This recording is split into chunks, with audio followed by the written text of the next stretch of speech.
नमस्कार, the follow up देख रहे हैं आप।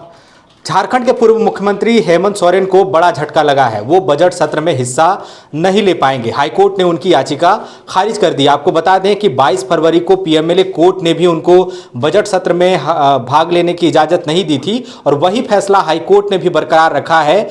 और ये बड़ी खबर सामने आ रही है कि हेमंत सोरेन बजट सत्र में हिस्सा नहीं ले पाएंगे। आपको बता दें कि उनकी ओर से जो वकील पक्ष रख रहे थे वो कह रहे थे कोर्ट को कि हेमंत सोरेन चूंकि मुख्यमंत्री नहीं रहे लेकिन विधायक अब भी हैं और बजट सत्र में जब मनी बिल पेश होता है वहां पर सत्ता पक्ष की ओर से बहुमत की जरूरत पड़ती है और सभी विधायकों का रहना जरूरी है। इस आधार पर उनको जो है बजट सत्र में हिस्सा लेने की इजाज़त दी जाए। दूसरी बात जो अहम कही जा रही थी कि उसमें ढुल्लू महतो का जिक्र किया गया था कि उन्होंने भी पहले भाग लिया है। नलिन सोरेन का उसमें उदाहरण दिया गया था कि उनको भी पहले कस्टडी में रहते हुए भी बजट सत्र में हिस्सा लेने की इजाज़त दी गई थी। तो हेमंत सोरेन को क्यों नहीं दिया जा सकता। लेकिन ईडी की तरफ से पीएमएलए कोर्ट में भी यही कहा गया था और हाईकोर्ट में भी यही कहा गया कि चूंकि हेमंत सोरेन फिलहाल न्यायिक हिरासत में हैं, ऐसे में उनके जो संवैधानिक अधिकार हैं वो निलंबित हो जाते हैं स्वतः ही। और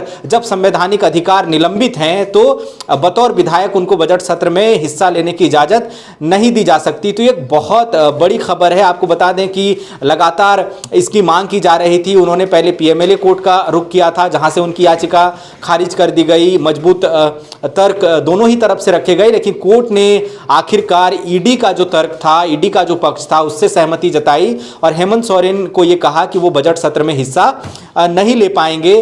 तो ये एक बड़ा झटका है सरकार के लिए, हेमंत सोरेन के लिए, क्योंकि अगर वो बजट सत्र में हिस्सा ले पाते तो शायद लोकसभा चुनाव की तारीखों के ऐलान से पहले वो सदन में अपनी बात रख पाते और एक तरह से वो राहत भली वाली भी खबर आती और शायद एक छोटी सी जीत के तौर पर भी झारखंड मुक्ति मोर्चा उसे पेश कर सकती थी। लेकिन ऐसा नहीं हुआ और उनकी याचिका खारिज कर दी गई। आपको बता दें कि 23 फरवरी से ही झारखंड विधानसभा का बजट सत्र शुरू हुआ और ये 2 मार्च तक चलने वाला है।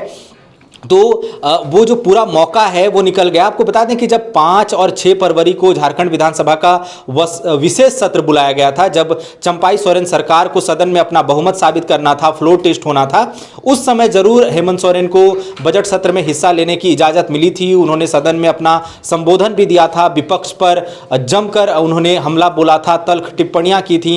उन्होंने ये भी कहा था कि मुझे जो गिरफ्तार किया गया ये बीजेपी की बड़ी भूल साबित होगी, हम झुकेंगे नहीं। और शायद ये भी एक योजना या रणनीति रही होगी कि अगर उन्हें बजट सत्र में हिस्सा लेने की इजाज़त मिलती है और बजट सत्र चूंकि एक महत्वपूर्ण सत्र होता है, पूरे जनता की निगाह उस पर होती है, मीडिया की निगाह होती है, वहाँ कौन सा नेता क्या कह रहा है, कौन सा मंत्री क्या कह रहा है, उस पर निगाह होती है। वहाँ अगर हेमंत सोरेन कुछ कहते तो शायद उसका एक व्यापक असर हो सकता था। लेकिन ये फिलहाल एक बड़े झटके के तौर पर देखा जाएगा कि उनको बजट सत्र में हिस्सा लेने की इजाज़त नहीं मिली है।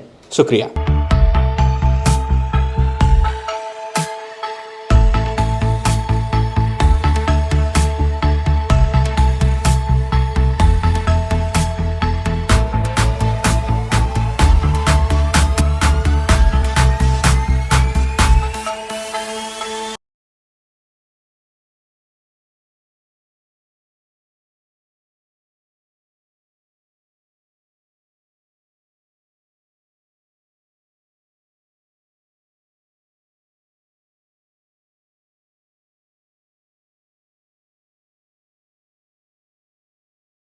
The follow-up.in